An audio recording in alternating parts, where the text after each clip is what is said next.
मैं आपको ये बोलूं कि एक ऐसा व्यक्ति भी है भारत में, इंडिया में, जिसके आसपास में इंडिया के सबसे बड़े केस उसके आसपास में घूमते हैं।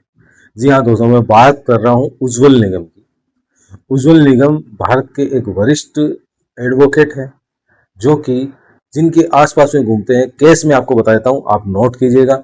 1993 का बम ब्लास्ट, प्रमोद महाजन का मर्डर, गुलशन कुमार का मर्डर, ठीक है, 26/11 का हमला, मुंबई रेप केस, मतलब ये जितने भी बड़े केस हैं उनके इर्द गिर्द घूमते हैं।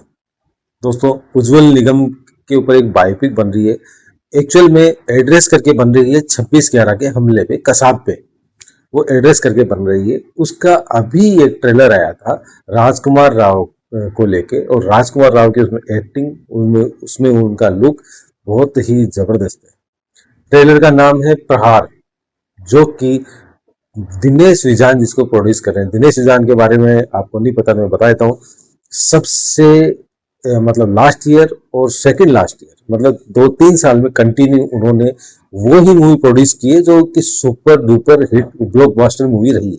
उन्होंने वो ही मूवी प्रोड्यूस की है। दिनेश विजान ने स्त्री 2, छावा, ऐसी कई मूवीज है, जैसे अभी ईठा, ये सब मूवी वही प्रोड्यूस कर रहे हैं, जो कि मेडोक के साथ में मिलके कर रहे हैं। और खास बात मैं आपको बताता हूँ, दिनेश विजान जो भी मूवी का, या तो वो कुछ कहानी ऐसी सुनते हैं, या उनका कोई विजन का जो है क्राइटेरिया वो बहुत ही बड़ा है। वो विजन पहले कर लेते हैं, कि मतलब कि प्रिडिक्शन पहले कर लेते हैं कि ये मूवी कहाँ तक जाएगी। मैं आपको प्रहार की बात बताता हूँ। राजकुमार राव की जो डायलॉग डिलीवरी, आज से पहले राजकुमार राव बहुत अच्छे एक्टर हैं, आज से पहले राजकुमार राव की ऐसी एक्टिंग आपने कभी नहीं देखी होगी। जिस वकील के बारे में मैं बात कर रहा हूँ, जो एडवोकेट के बारे में बात कर रहा हूँ, उज्जवल निगम। उज्जवल निगम ही ऐसे एक एडवोकेट थे जिन्होंने 2018 में खुलेआम ये बोला था कि भारत सरकार बिरयानी, नहीं, 2012 में बोला था कि बिरयानी की पार्टियों में बिरयानी की फरमाइश पूरी कर रहे हैं कसाब की। उन्होंने खुलेआम उन्होंने बोला था। अभी उनका 2018 में एक इंटरव्यू आया था, उसमें उन्होंने ये भी बोला था, मैंने ये इसलिए बोला था कि लोगों का जो थोड़ी सी वो होती है ना, अटैचमेंट जैसा कसाब से हो गया था, तो उनके पक्ष में बोलने लग गए थे। इसलिए उन्होंने ये बोला था, कि उन्होंने फिर ऑफिशियल स्टेटमेंट भी दिया था। उज्जवल निगम की अपन बात करते हैं तो जितने भी बड़े केस हैं, जैसे प्रमोद महाजन का हो, चाहे गुलशन कुमार का हत्या का मर्डर का केस हो, चाहे 1993 का बम ब्लास्ट का हो, चाहे मुंबई का रेप केस का हो, या फिर 26/11 के हमले का हो, कसाब का हो, उन्होंने भारत सरकार के अगेंस्ट में उन्होंने सब केस को प्रेजेंट किया है, लड़ा है। लेकिन सवाल ये उठता है कि उन पे बायोपिक क्यों बन रही है। जी हाँ दोस्तों, उनको हीरो बनाया जा रहा है, या भारत सरकार को हीरो बनाया जा रहा है, या उनको विलेन विलेन बनाया जा रहा है। बात ये सोचने की है। क्या है कि कोई भी मूवी बनती है तो उसके पीछे कोई ना कोई कारण होता है। पॉलिटिक रीजन मुझे लग रहा है कि ये कुछ अपने को ऐसा दिखाना चाह रहे हैं।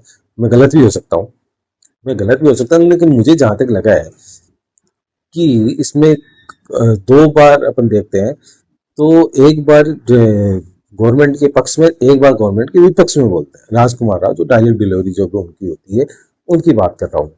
हाँ, बात करते हैं स्टार कास्ट की। स्टार कास्ट में वामिका गब्बी है, राजकुमार राव है, सिकंदर खेर है, और अपने एलावत जी, हरियाणा वाले, वो है। ठीक है, तो स्टार कास्ट तो बड़ी मजबूत स्टार कास्ट है।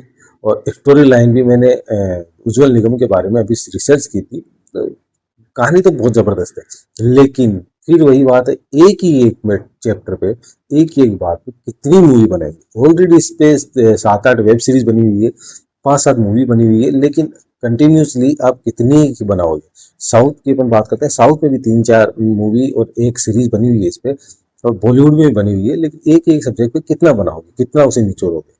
बात ये है। लेकिन उज्जवल निगम के बारे में बायोपिक है, तो अपने को देखनी जरूरी भी है कि क्या ऐसा हुआ था। इसमें वो बताएंगे कि जब कसाब को पकड़ा था और कसाब को फांसी दी गई थी, उसके बीच में क्या क्या हुआ था। सरकार की ऐसी क्या मजबूरी होती है कि पकड़ते ही और तुरंत वो फांसी नहीं दे पाते हैं। उन्होंने शुरू में आप देखना कि वो एविडेंस मांगते हैं कि ये एविडेंस है। मतलब ये कसाब को जब पकड़ते हैं तो पुलिस वाले बोलते हैं कि भाई ये इनको अभी नहीं मार सकते, ये एविडेंस है। तो उसको एविडेंस बना के उसे रोका क्यों गया था, इतने दिन इतने साल उनके साथ रहा क्यों गया था, उनकी सेवा, कसाब की सेवा क्यों की गई थी। तो ये बात एक सोचने की है। तो ये मूवी जो है इसी का जवाब है।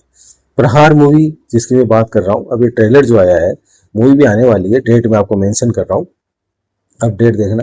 मुझे ट्रेलर देख के बहुत ही जबरदस्त लगा है, बहुत ही अच्छा लगा, गूजबम्स आ गए थे एक बार तो। लेकिन हाँ, आप भी ट्रेलर देखिएगा और ट्रेलर देख के आपको भी मजा आने वाला है।